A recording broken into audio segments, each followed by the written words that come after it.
Hello and welcome to my channel.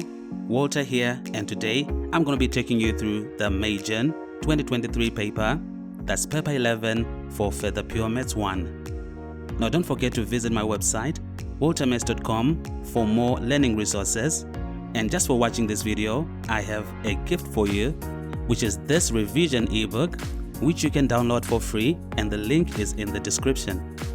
So let's get started with this paper.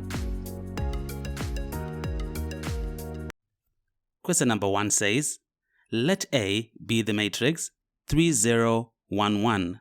So on part A, prove by mathematical induction that for all positive integers n, 2a to the n is equal to 2 by 3 to the n, 0, 3 to the n minus 1, and 2. Alright, so here we want to prove by mathematical induction, and I'm gonna say let P sub n be the statement, and that's the statement given, and that is for all positive integers n. Alright, so here we have the statement P1, and that's when n is equal to 1. So we want to prove for n is equal to 1.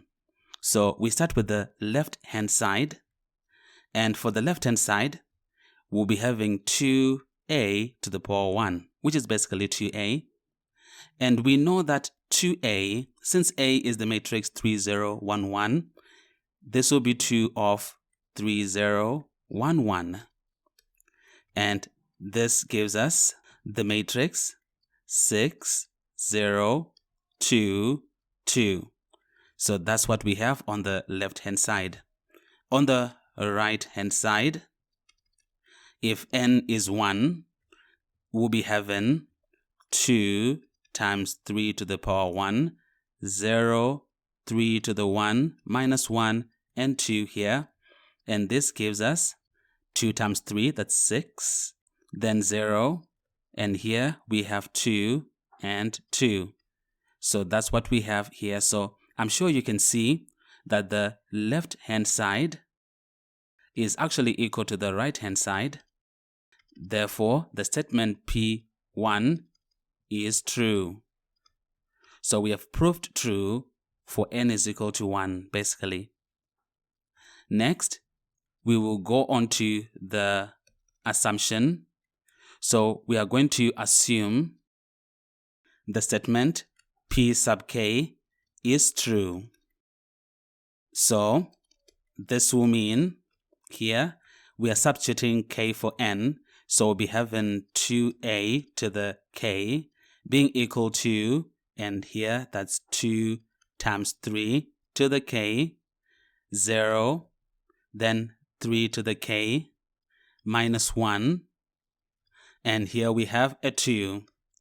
So that's what we have right here. And lastly, we are going to prove for n is equal to k plus 1. So we are proving the statement P sub k plus 1. Now for P sub k plus 1, we are substituting k plus 1 for n. So we'll be having 2a to the k plus 1.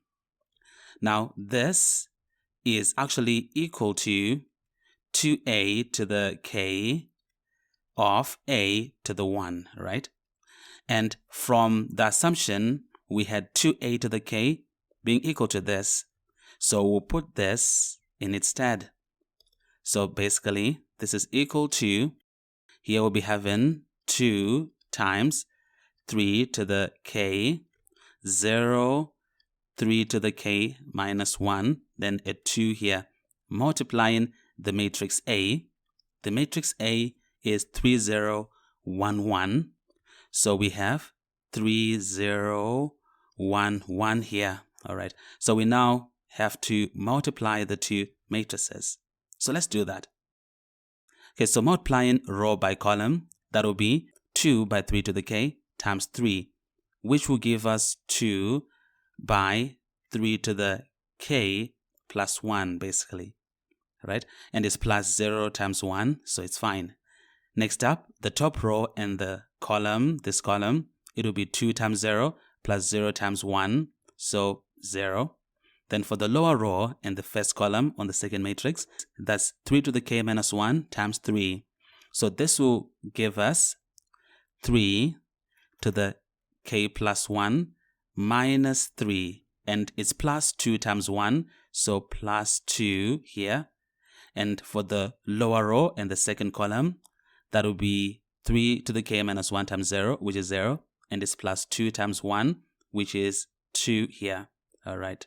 So eventually, we'll be having 2 times 3 to the k plus 1, 0, 3 to the k plus 1, then minus 3 plus 2 is minus 1, and here we have a 2, like this. All right. Now, what we have gotten is actually showing us that the statement p sub k plus 1 is true, okay? If you are to substitute n in place of k plus 1, you see that it gives you back the statement 2a to the n is equal to this. So we have actually proved that it's true for n is equal to k plus 1, all right? And so for our concluding statement, we'll say, since it's true for p sub k plus 1, it is also true for all positive integers n. So that's how we answer that particular question here. All right, let's go on to part B. On part B, the question says, find, in terms of n, the inverse of a to the n. All right. Now, here we have 2a to the n. So I'm just going to copy this and paste it down here. So here it is. This is what we have. And we know from here that a to the n will be equal to, and here it means we are dividing this by 2. So basically, dividing this element by 2, we will get 3 to the n.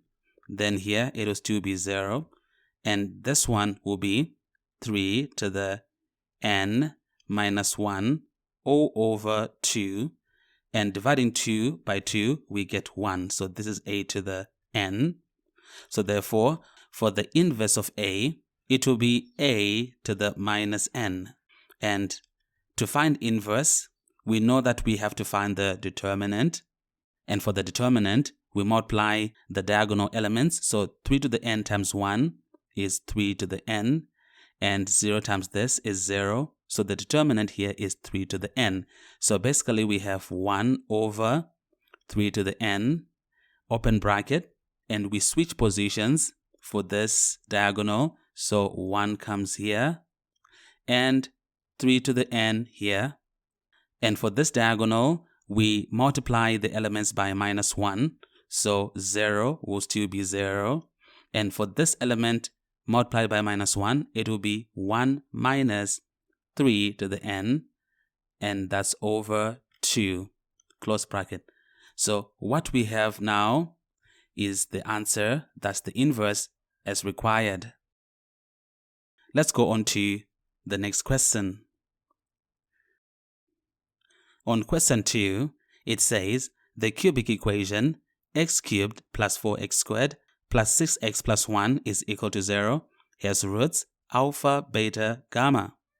So on part A, find the value of alpha squared plus beta squared plus gamma squared. So usually when working out these problems, it's good practice to start by writing down, since it's a cubic polynomial equation, the sum of roots to start with, which in this case will be minus b over a, which basically is minus 4 here. The sum of product of pairs, which in this case is c over a, so that's 6. And the product of roots, which in this case is minus d over a, which is minus 1, all right? And here, they want the sum of the squares of the roots. So basically, what they want is the sum of squares. And we find the sum of squares by saying the sum of the roots squared minus 2 times the sum of the product of pairs. So basically, we're saying that's minus 4 squared, and that's minus 2 of the sum of product of pairs is 6. So we have 16 minus 12, and this gives us 4. So that's the answer to part A. Let's go on to part B. It says, use standard results from the list of formulae MF19 to show that the sum of this thing that they have here is equal to n of n squared plus an plus b, where a and b are constants to be determined. Alright, so let's work this problem out. Okay, so we are going to be working on the left hand side to get an expression like the one they have here. Right, so I'll write down what we have on the left hand side.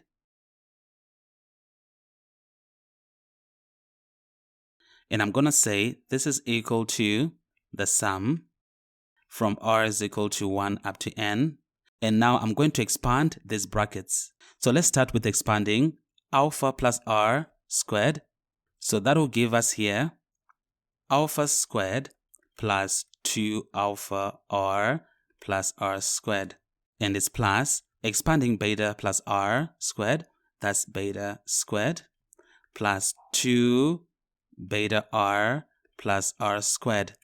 Then for the last one, that will be gamma squared plus 2 gamma r plus r squared. All right. Next, we are going to rearrange this. So we have the summation from r is equal to 1 up to n.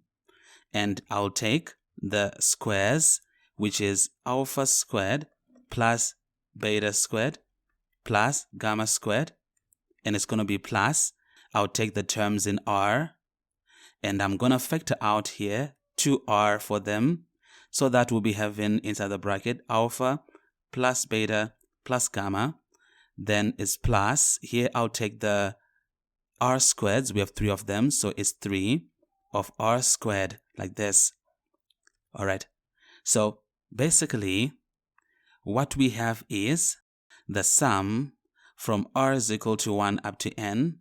And for alpha squared plus beta squared plus gamma squared, we got that right above to be 4. So we have 4 here. So it's 4 plus here for the sum of roots. We say the sum of roots is minus 4.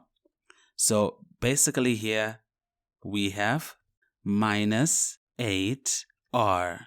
And that's plus 3r squared. Okay, so this is going to be equal to the sum from r is equal to 1 up to n of 4 minus 8 of the sum from r is equal to 1 up to n of terms of the form r plus 3 of the sum from r is equal to 1 up to n of terms of the form r squared. Okay, so here for the sum from r is equal to 1 up to n of 4, we get 4n. And here, that's minus 8. And we are going to make use of the standard result for the sum of r, which is half of n plus 1. Now you can find this in your list of formulas. And it's plus 3. And here, for the sum of terms of the form r squared, we know that it's a sixth of n plus 1 of 2n plus 1. So this is what we'll be having here. So let's simplify what we have. So that's 4n minus 4n of n plus 1. And it's plus, here we'll be having half n of, and multiplying these two brackets, we will get here that's 2n squared. And 2n plus n, that's 3n. And 1 times 1 is 1. So we can simplify this. Here we have 4n, and multiplying here we get minus 4n squared minus 4n, and it's plus, here we'll be having n cubed, and it's plus 3 over 2n squared plus half n. So we can simplify this a little bit more. So we have the cubed term, that's n cubed. And for the terms in n squared, we have minus 4n squared plus 3 over 2n squared, which gives us minus 5 over 2n squared.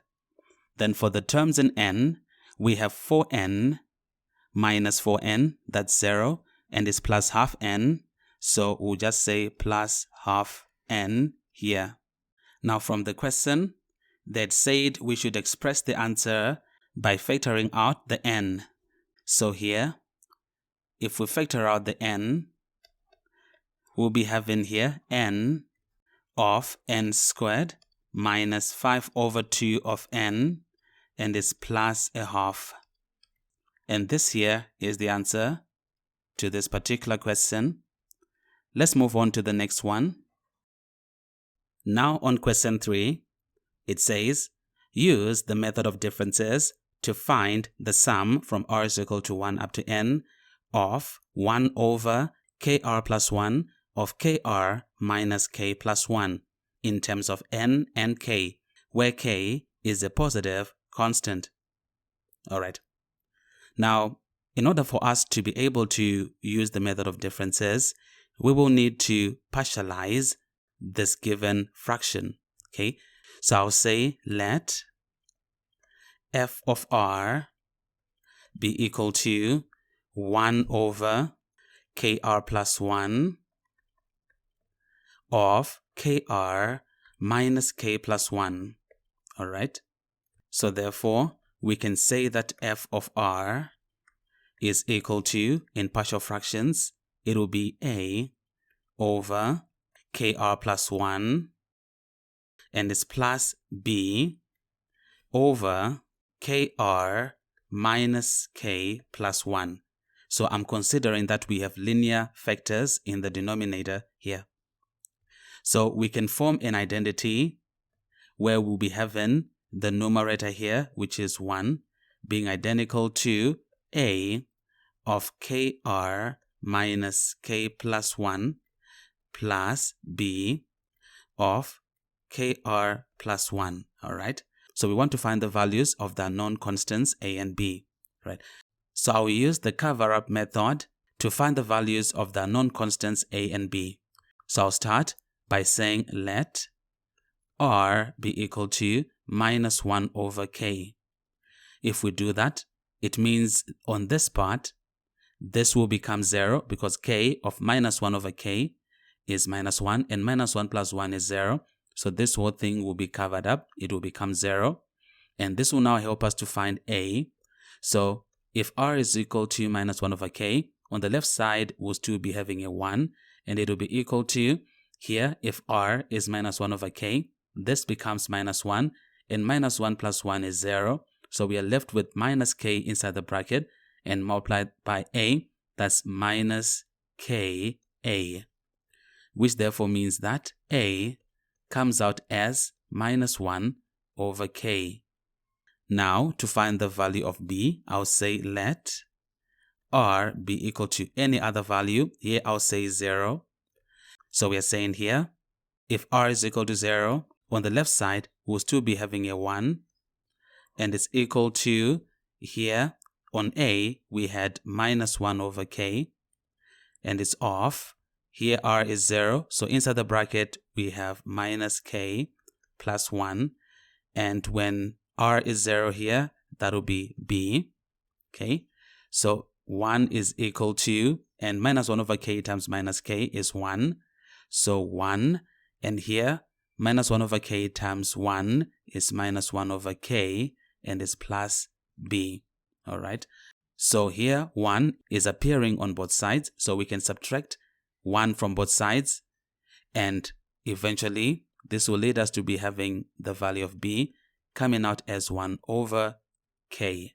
Alright, so it therefore means that f of r is equal to a, which is minus 1 over k, so minus 1 over k, and that's over kr plus 1, and that's going to be plus b, which is 1 over k, and that's over kr minus k plus 1. Alright, so we can say here now, this is the same as factoring out the 1 over k, that's 1 over k, and that's off, and I'll start with the positive. That would be 1 over kr minus k plus 1, and that's minus 1 over kr plus 1. So that is f of r here. Okay. Now, they want us to use the method of differences, and we have partialized, and we now have a difference in this fraction. And with what we have now, we can use that method of differences as required.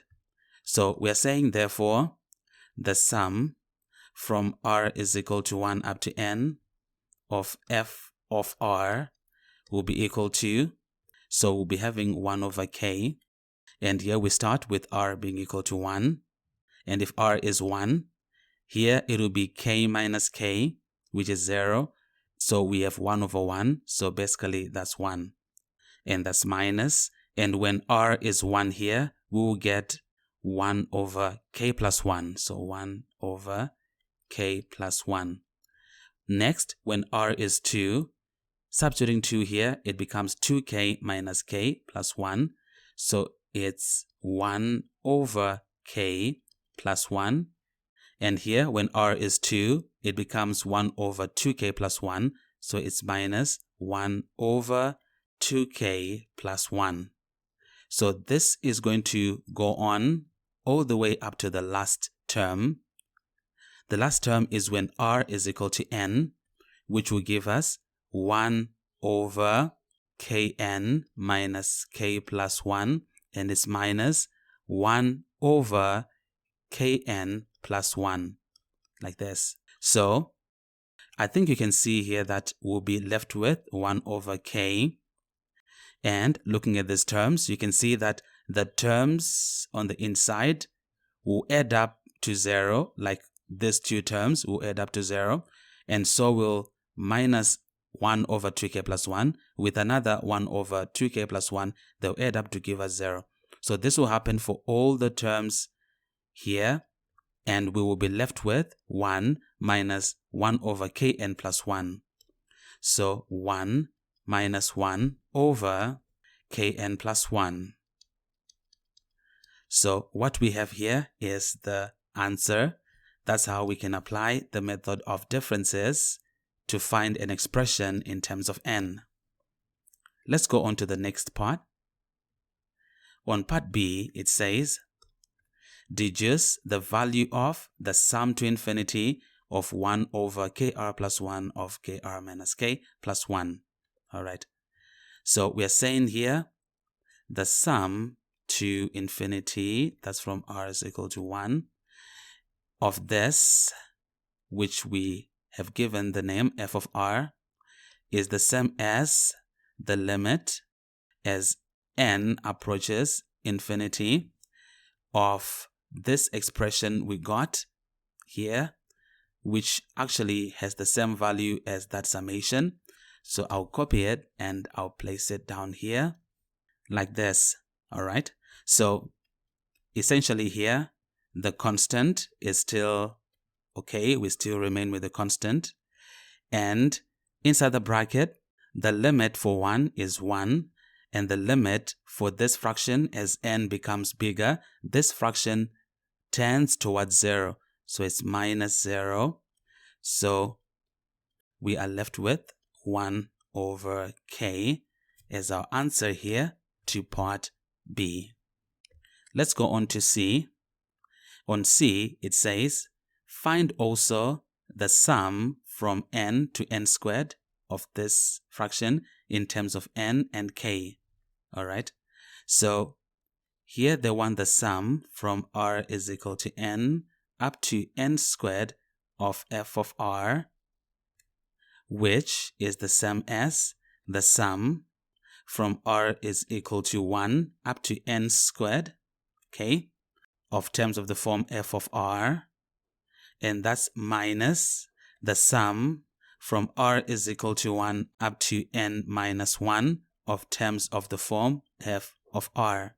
Okay, So since we had gotten an expression for the sum to n to be this, we will make use of this expression for answering here. So we are saying, since we obtained the sum from r is equal to 1 up to n of f of r to be equal to, and we had gotten this, therefore we are saying that the sum from r is equal to n up to n squared of f of r will be equal to, starting with the sum to n squared, it will be 1 over k of 1 minus 1 over k n squared plus 1. So we're just substituting n squared instead of n.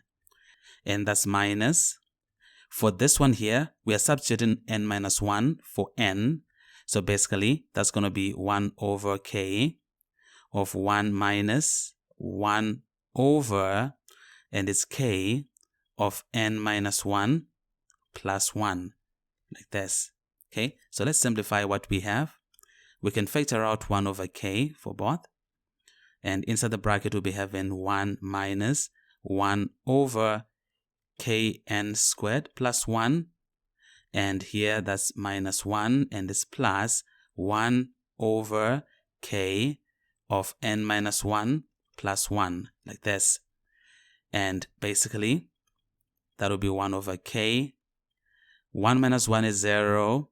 So we are left inside the bracket, starting with the positive 1, 1 over k of n minus 1 plus 1, and that's minus 1 over kn squared plus 1, close bracket, and that's it. That's how we answer this particular question here.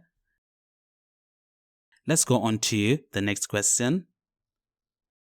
That's question 4.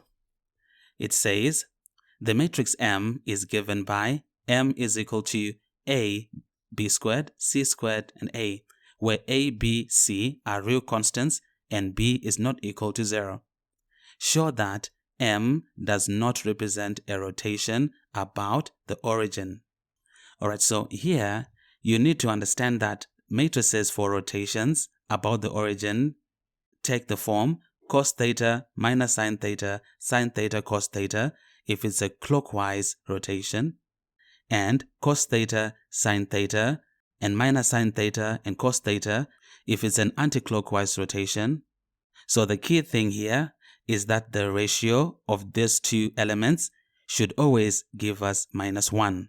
Okay, so in this particular case, we have been given that A, B, and C are real constants and B is not equal to 0.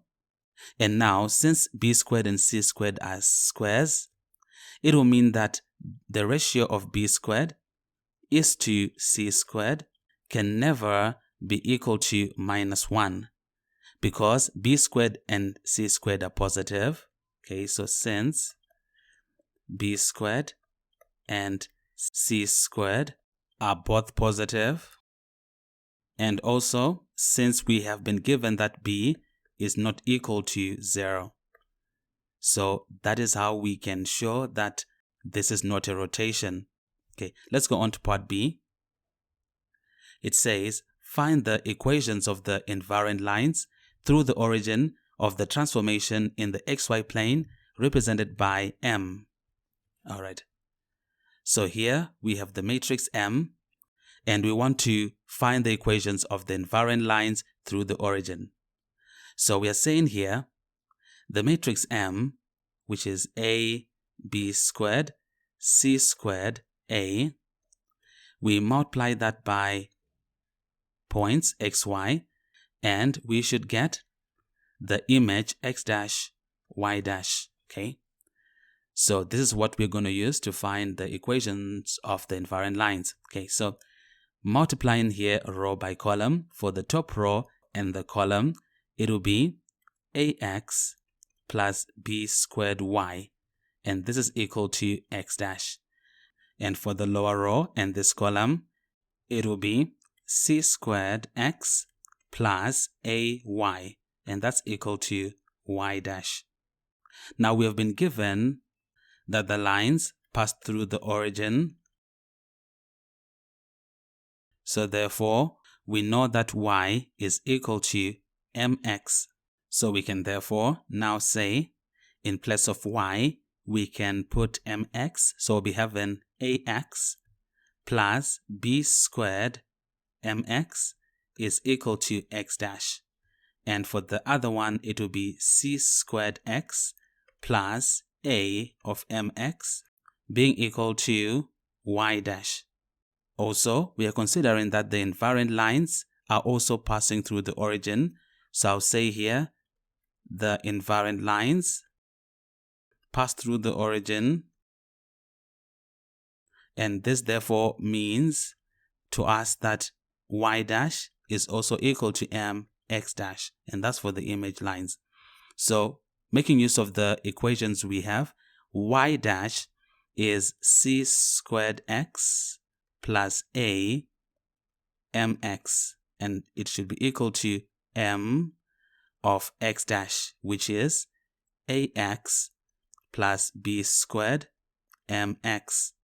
So this is what we now have. So let's simplify this.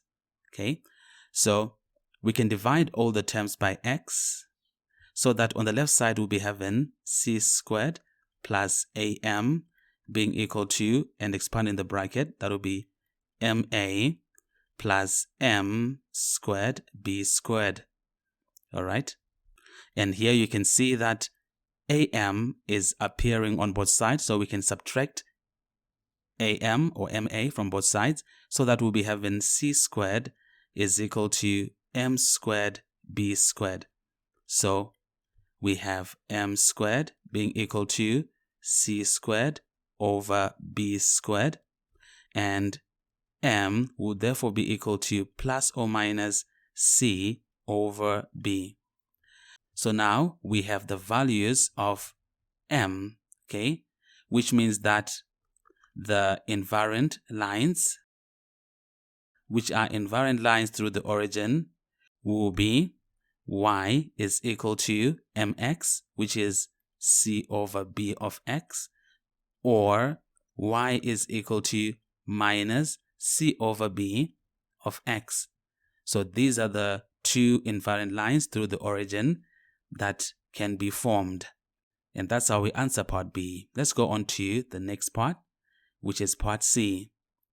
It says, it is given that M represents the sequence of two transformations in the xy plane given by an enlargement, center the origin, scale factor 5, followed by a shear x-axis fixed with 0, 1 mapped onto 5, 1. Okay. So here we've got two transformations. The first transformation is actually an enlargement, and for enlargements, the matrix is in the form K00K, where K is the scale factor, and that's for enlargements with the center, with the origin being the center of enlargement. So in this case, the scale factor is 5, so we have 5, 0, 0, 5. That's the matrix for this transformation. Then for the second transformation, it is a shear, and for a shear with the x-axis invariant, the matrix is 1, K, 0, 1, where K is the shear factor. So here it has to be 1, and the shear factor should be 5. So it's 1, 5, 0, 1, like this. Now to find the matrix M, which combines the two transformations, we have to multiply the matrices in reverse order. So we'll be having 1, 5, 0, 1, and we pre-multiply it with 5, 0, 0, 5. So we'll be having here row by column, that's 5 plus 0, so 5. Row column, that's 0 and 25. Row column, that's 0 and 0. Row column, that's 0 and 5. So this here is the matrix M required. Let's go on to D. On D, it says The triangle DEF in the XY plane is transformed by M onto triangle PQR. Given that the area of triangle DEF is 12 square centimeters, find the area of triangle PQR. Okay, so we are being given that the triangle DEF is being mapped onto triangle PQR. And we've also been given that the area of triangle DEF is 12, so 12 square centimeters, and we are looking for the area of triangle PQR. So we know that to find the area of triangle PQR, we multiply the area of DEF, that's 12, times the determinant of M. Okay, so this is going to be 12 times the determinant of M, which in this case will be 5 times 5, which is 25. And it's minus 25 times 0, which is 0. So it's basically 12 times 25, and that's 300. Hey, so 300 square centimeters is the answer here. And that's how we do it for this particular question right here. Let's go on to the next one. That's question 5. It says the curve C has polar equation r squared is equal to 1 over theta squared plus 1 for values of theta between 0 and pi. So on part A, sketch C and state the polar coordinates of the point of C farthest from the pole.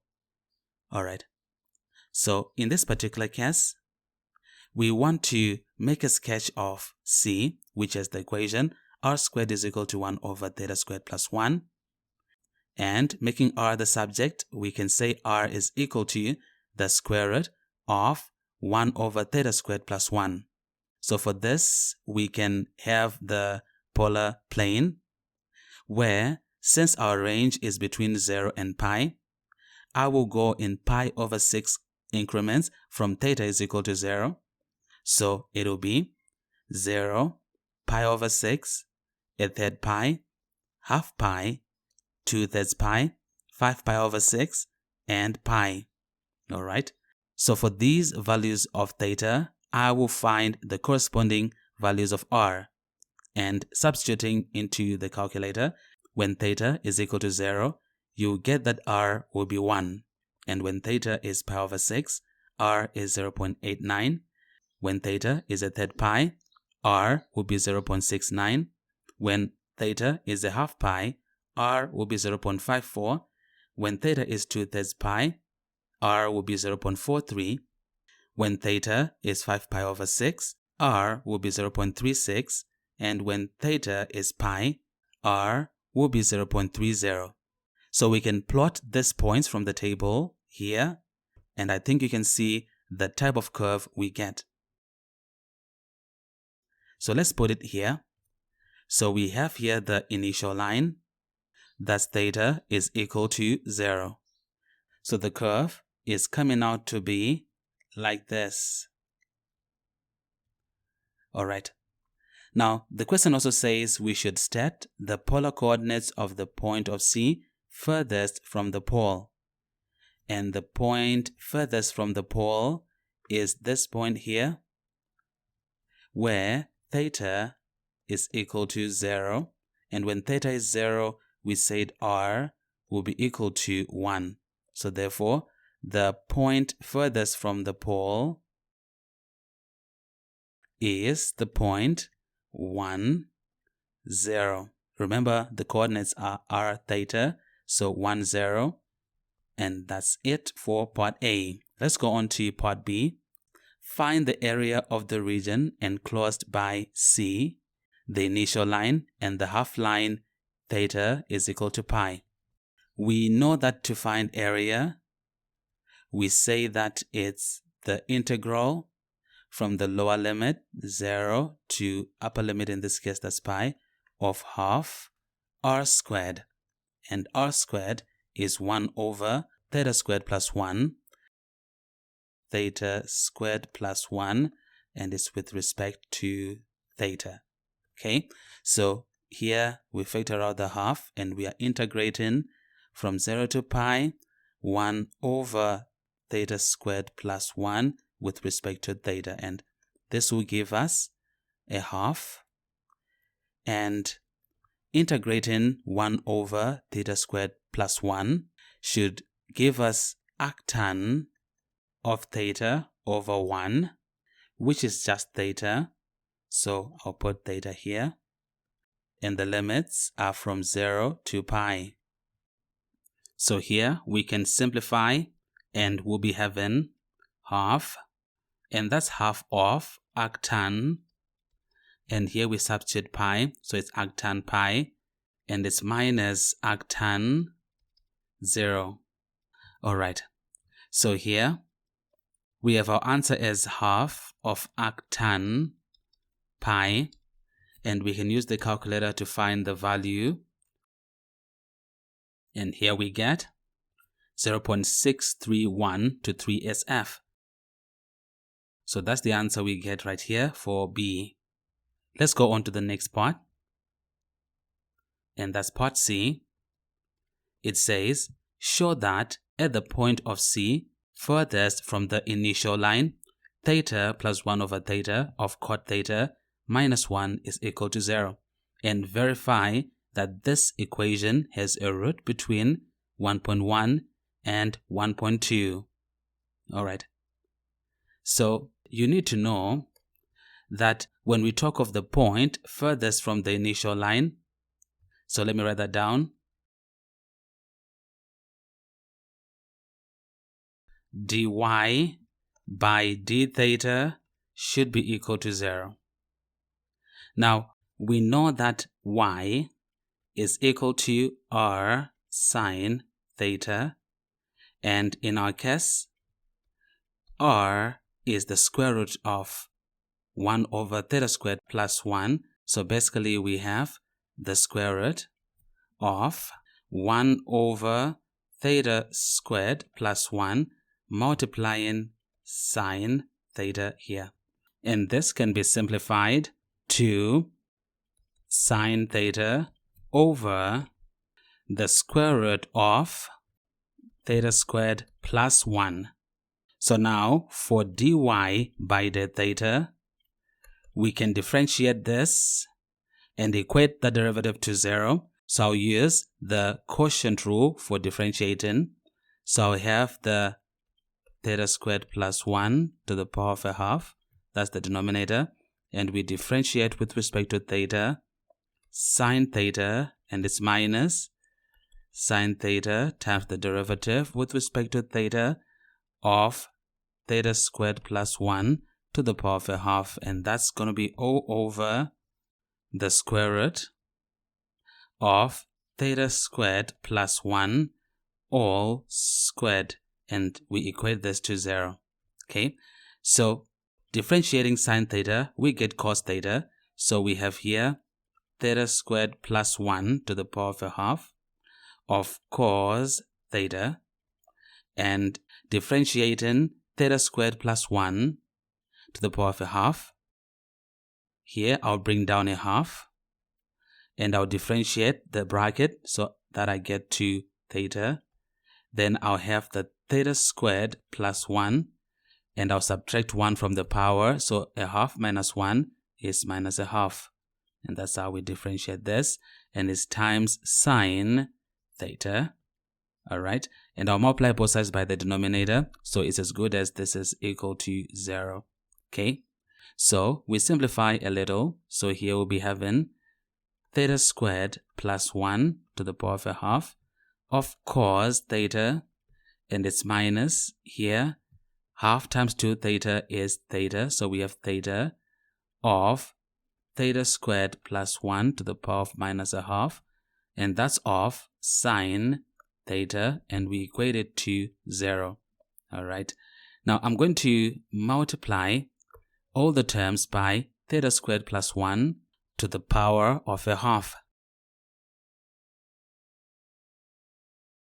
And if we do that, here the powers add and we are left with theta squared plus 1 of cos theta, and here adding up the powers they become 0, and therefore anything to the power 0 we know that it's 1, so we are just left with theta sine theta, and that's equal to, here we get 0.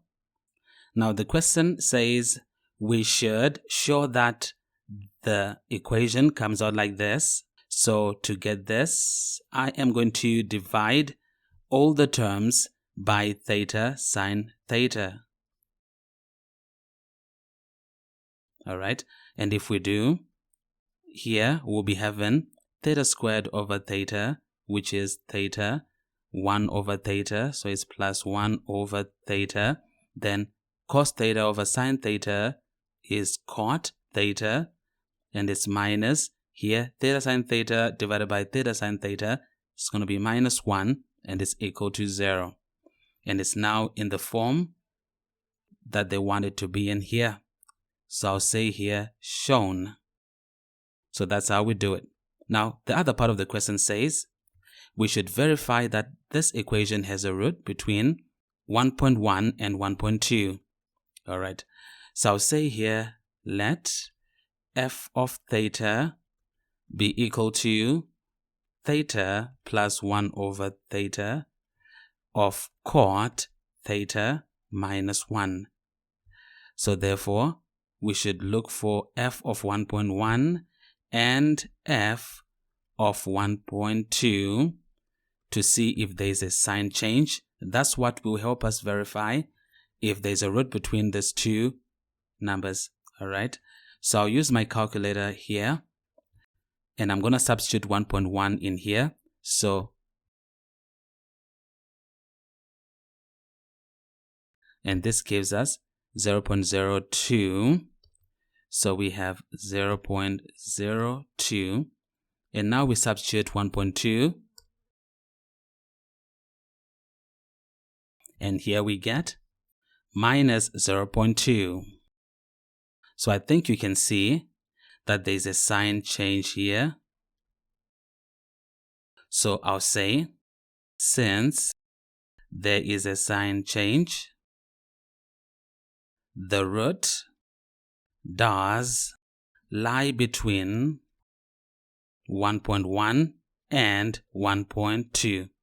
And that's how we do it for this particular question. Let's move on to the next one. So now on question 6, it says the curve C has equation y is equal to x squared plus 2x minus 15 over x minus 2. So on part A, find the equations of the asymptotes of C. Alright, so here we have two asymptotes. The first asymptote is the vertical asymptote, and for this one we equate the denominator to 0. So we are saying that it's x minus 2 equal to 0. Therefore the equation of the vertical asymptote is x is equal to 2. The second one is an oblique asymptote, and we have an oblique asymptote because the degree of the numerator is 1 higher than the degree of the denominator. So to find the equation of the oblique asymptote, we will have to divide x minus 2 into x squared plus 2x minus 15. So here I'll be having x squared plus 2x minus 15, and I'll divide x into x squared, that's x, and x times this, that's x squared minus 2x, and here I'm going to subtract x squared minus x squared is 0, and 2x minus 2x is 4x, and I'll bring down the minus 15. Then x into 4x is plus 4, and 4 times this, that's 4x minus 8. I will subtract again, and 4x minus 4x is 0, and minus 15 minus 8 is actually minus 7 right here. So that's the remainder. But for the oblique asymptote, it will be equal to y equals the quotient, which is x plus 4. So we have right here the equation of the vertical asymptote and the equation of the oblique asymptote here. So that's how we do it for 6 part A. Let's go on to B. On B, the question says, show that C has no stationary points. Alright, so here we take the equation of the curve C, and I'm going to paste it down here, and we are saying to show that C has no stationary points, we are going to find dy by dx, and we will equate that to 0, not saying that dy by dx is necessarily 0, but to test to see if there are any real values satisfying the discriminant, and so determine whether or not there are stationary points on the curve C. So we'll say dy by dx is equal to, and we differentiate this. I'll use the quotient rule, so I'll have x minus 2 times the derivative with respect to x of the numerator, which is x squared plus 2x minus 15, and that's going to be minus x squared plus 2x minus 15, and that's of the derivative with respect to x of x minus 2, and that's going to be divided by the denominator squared, which is x minus 2 squared, and we're going to say this is equal to 0. So this is going to be the same as differentiating this. We'll be having here x minus 2 of 2x plus 2, and that's going to be minus. Here differentiating x minus 2, we get 1. So we'll be having minus of x squared plus 2x minus 15, and we will say this is equal to 0 because we will multiply both sides by the denominator like that.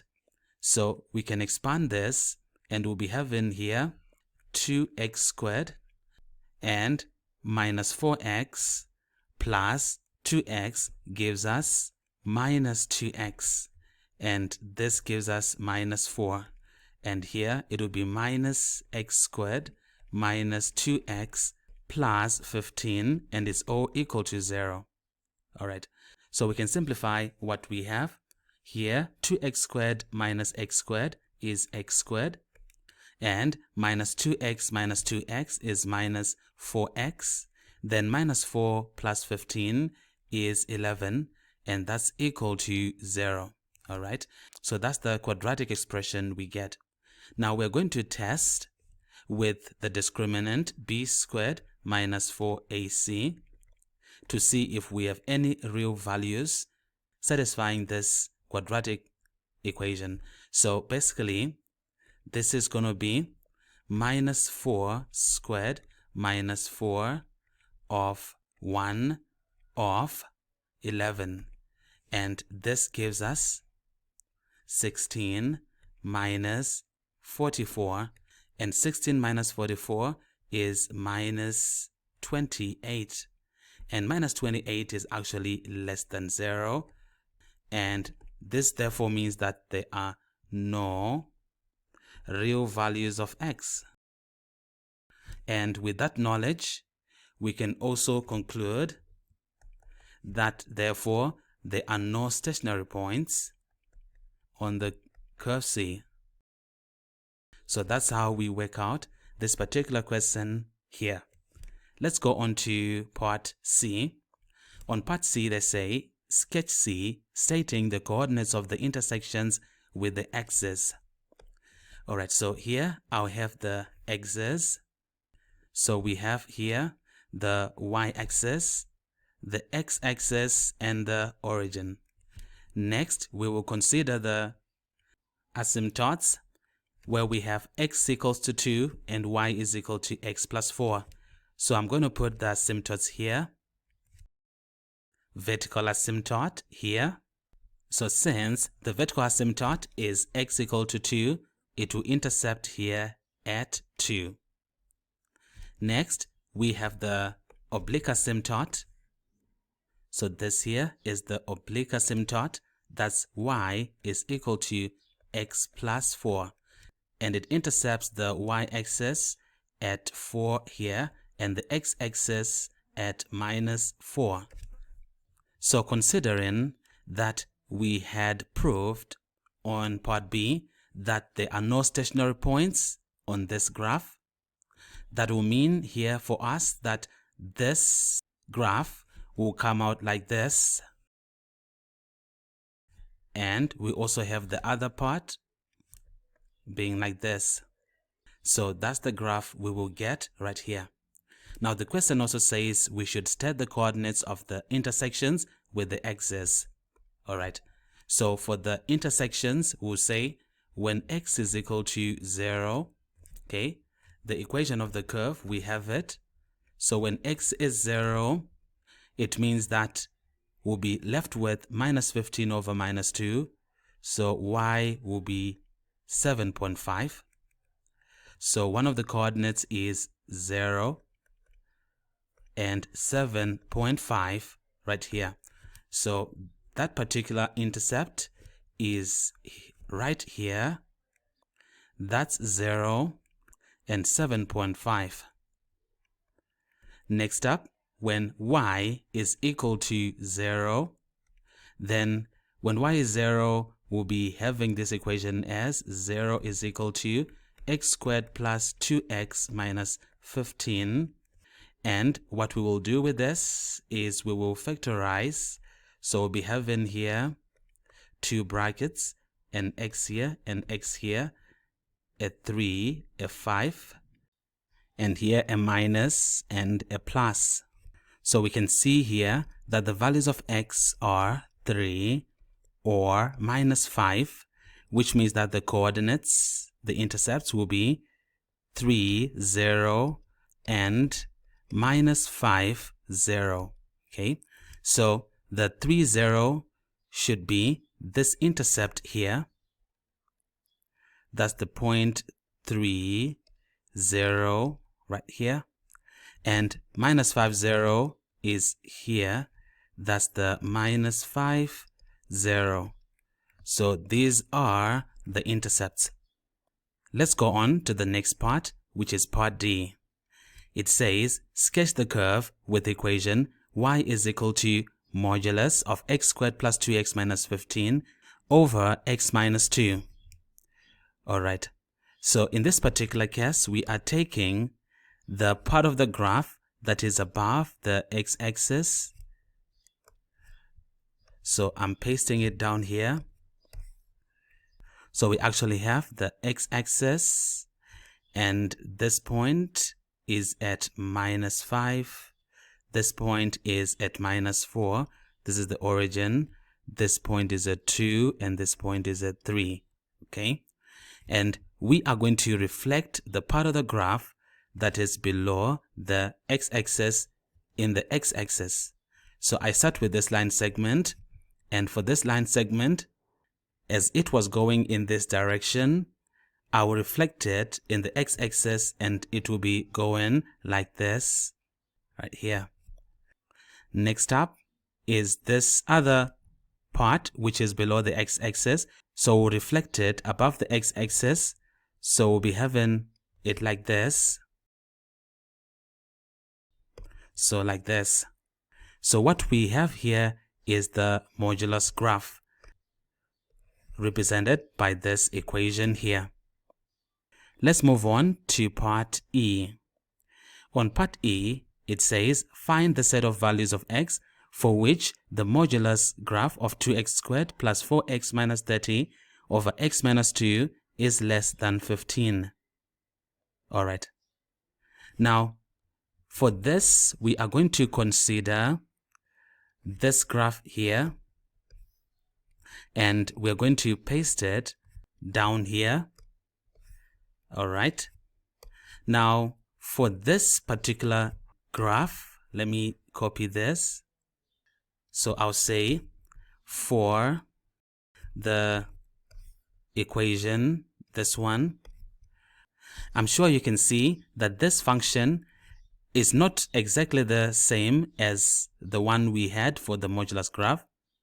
So in order for us to use this particular graph, we have to modify this function a little, and we can do that by factoring out 2.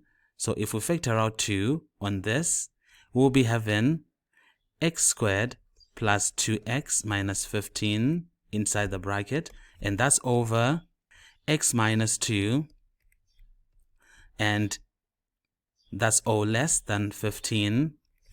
And now we can divide both sides by 2, which means that we'll be having modulus of x squared plus 2x minus 15, and that's over x minus 2, and now it's less than 15 divided by 2, that's 7.5.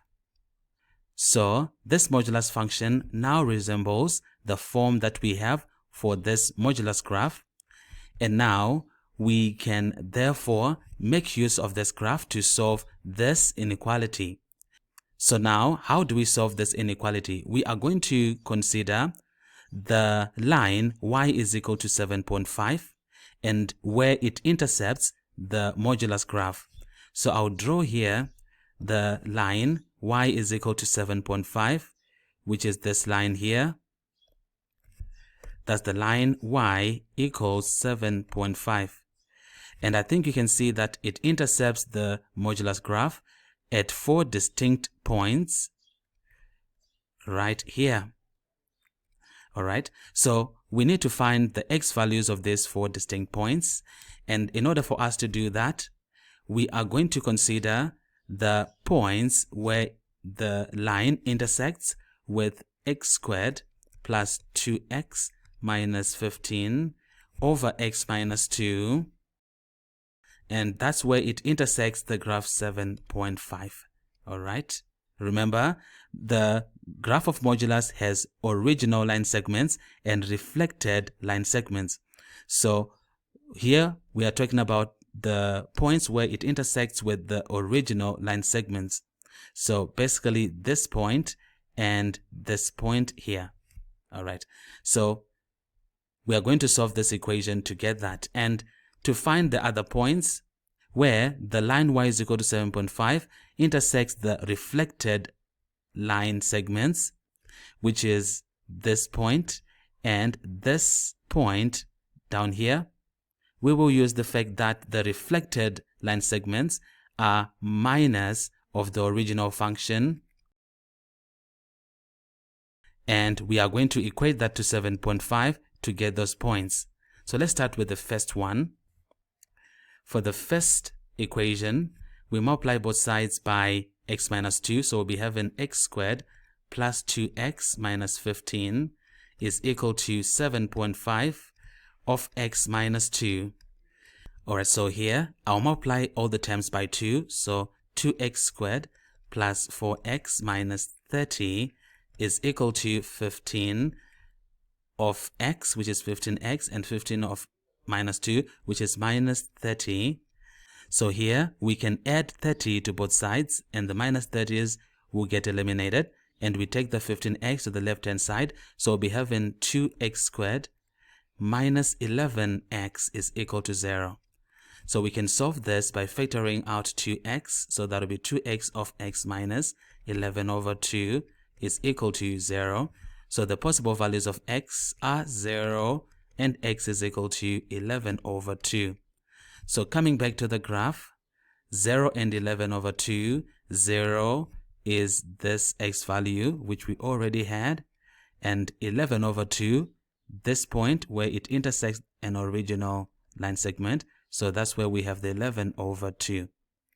Next, we're going to solve the other equation, and from here I'll divide both sides by the negative, so that we'll be having here x squared plus 2x minus 15 is equal to minus 7.5 of x minus 2. That's, if we multiply all the terms by 2, 2x squared plus 4x minus 30 is equal to minus 15x plus, here that will be plus 30, like this. So if we take everything on the right to the left, we'll be having 2x squared, and that's plus 19x, and that's minus 60, and it's equal to 0. So we can factorize this, and we'll be having here 2x and x, and here we'll be having minus 5 and plus 12. So the possible values of x are 5 over 2 and x is equal to minus 12.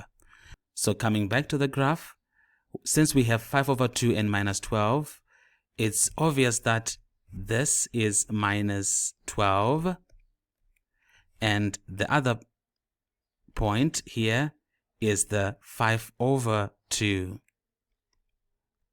So we now have the x values of the points of intersection. So here, since we now have these points of intersection, we can now solve the inequality. We are saying that we want values which are such that the graph of modulus is less than 7.5. Basically what that means is we are looking for the set of values of x for which the graph of modulus is vertically below, since we have less than sign, it's vertically below the graph of y is equal to 7.5. So if you look for values between minus 12 and 0, I think you can see that the graph of modulus is vertically below that of y is equal to 7.5 in blue. So for values between minus 12 and 0, they actually satisfy the inequality. So that's one of the solutions, is from minus 12 to 0. Also, if we look between 0 and 5 over 2, the graph is obviously vertically above. The modulus graph is vertically above, so we're not concerned about this range. But between 5 over 2 and 11 over 2, the graph of modulus is vertically below that of 7.5. So again, from 5 over 2 to 11 over 2, it satisfies the inequality. So 5 over 2 to 11 over 2 is also fine. So what we now have here is the solution. Those are the values of x which satisfy the inequality. So that's how we answer this particular question. Let's go on to the next question. That's question number 7. It says the plane pi1 has equation r is equal to minus 4j minus 3k plus lambda of I minus j plus k plus mu of I plus j minus k. So on part A, obtain an equation of pi1 in the form px plus qy plus rz equal to d. Alright, so for this one here, we have the equation pi1 in this form, and we want to find it in Cartesian form. So we take these two direction vectors and we find their common perpendicular. So we are going to say for n, that's going to be equal to, and we say I, j, k, and we take the first vector, it will form the first row, so 1 minus 1, 1, so we have 1 minus 1, 1, and the second one is 1, 1 minus 1, so 1, 1 minus 1. So we can actually find the normal here, closing I, we say 1 minus 1, so that's 0, so we have 0i, and we close out j, so minus 1 minus 1, that's minus 2, and there's a minus we put there, which makes it 2, so we actually have 2j, okay, and closing out k, that's 1 minus minus 1, which gives us 2, so we have 2k. So this is what we have for the normal right here. So basically, we know that r dot n is equal to a dot n. And here we got our n to be 0, 2, 2. So it has to be equal to a dot n, which is a is a point on the plane, which is this point, minus 4 minus 0 minus 4 minus 3. So basically 0 minus 4 minus 3 dot n, which is 0, 2, 2. That will give us our d here.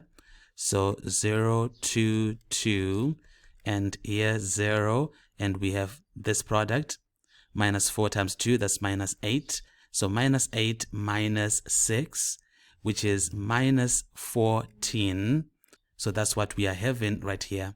Okay, so R is essentially a general point, x, y, z, and its dot, the point 0, 2, 2, and it's equal to minus 14. So basically we are saying x times 0 is 0, y times 2 is 2y, and z times 2 is 2z, and it's all equal to minus 14. And dividing everything by 2, just to simplify it, it's y plus z is equal to minus 7 here. So that's our answer. That's the Cartesian equation as required right here. Okay, let's go on to part B. They say the plane pi2 has equation r dot minus 5i plus 3j plus 5k equal to 4. Find a vector equation of the line of intersection of pi1 and pi2. So here, to find the vector equation of the line of intersection of pi1 and pi2, we will consider the common perpendicular of the normals of pi1 and pi2. Okay, so this common perpendicular of the normals of these two will actually give us the direction vector of the line of intersection. So pi1, okay, we know pi1 to be y plus z equal to minus 7, which basically is r dot 0, 1, 1 equal to minus 7. And for pi2, we have been given that it's r dot, and it's minus 5, 3, and 5, like this, and it's equal to 4. All right, so for the normals, we'll find their common perpendicular. So we'll use vector product. So I, j, k, like this. And we have 0, 1, 1, and minus 5, 3, 5, like this. So this is going to be, closing out I, we have 5 minus 3, so that's 2i. And closing out j, that's 0 minus minus 5, but it will become minus 5j. Okay, for that middle we put a minus, and for the last one, that's 0 minus minus 5, so that's just going to be plus 5k. So we have the direction vector of the line of intersection here. All right, so again, this is the direction vector. Next up, we will need a point, which is a point common to both planes. And for this, we will take the two equations, and I'll take them in Cartesian form. For this first one, we know it, that's for pi1. We know that it's x, actually it's y plus z is equal to minus 7.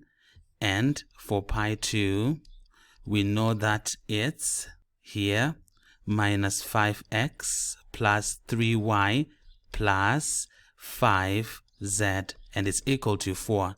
All right, and we are going to say at some point any one of the variables x, y, or z will be equal to 0. So I'm going to set z to be 0, and if z is 0, we know that here y will be minus 7, and if z is 0 and y is minus 7, then we'll be having minus 5x plus 3 of minus 7 plus 5 of 0 equal to 4. So minus 5x will be equal to minus 21 here. We take it to the right, it adds to 4, and they become 25. So basically x will come out as minus 5. So therefore, the common point is going to be minus 5, and y is minus 7, and z is 0. So now for the line of intersection, we will say its r is equal to the point, which is minus 5 minus 7, 0 plus lambda of, and the normal, we got it here to be 2 minus 5 and 5. So the answer will be this one here. That's the line of intersection that they want, and that's how we do it. Let's go on to the next part, which is part C. It says the line L passes through the point A with position vector AI plus AJ plus A minus 7 of K and is parallel to 1 minus BI, BJ plus BK, where A and B are positive constants. So on part C, given that the perpendicular distance of A from pi 1 is root 2, find the value of A. Alright, now the perpendicular distance between a point, which is a point, say x1, y1, z1, and the plane ax plus by plus cz plus d equal to 0, is given by d is equal to the modulus of ax1 plus by1 plus cz1 plus d1 all over the square root of a squared plus b squared plus c squared. Alright, so in our particular case, the plane pi 1 is actually y plus z equal to minus 7, and the point that they're talking about is the point that we have here, which is a and a minus 7. Okay, so this is what we have, and we have been given that the perpendicular distance d is equal to root 2. So we are saying that d, which is root 2, okay, so root 2 is equal to, and we have our modulus, and we will say 0 because x is 0 here. So basically we are saying 0a plus, here we have 1y, so it's 1 of a, and 1z, so it's plus 1 of a minus 7. And the 7, if we take it to the left, it becomes positive 7, so plus 7, and it's all over, and here at the bottom it will be the square root of the coefficients here, which is 0 for x squared plus 1 squared plus on z1, like this. So we close this and we simplify it, so we have root 2 is equal to, and basically here we have on the numerator a plus a, which is 2a, and minus 7 plus 7, which is 0, and at the bottom it's like we have root 2 that will come out. If we multiply both sides by root 2, we will be having 2 being equal to 2a, so we will get a to be 1. So a is 1 here. Let's go on to D.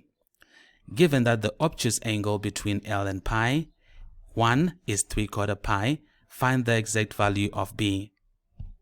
Okay, so here we are talking about the angle between a plane and a pi, and I am going to use sine theta is equal to B dot n over modulus of B and modulus of n for this. So basically that's sine of 3/4 pi is equal to B.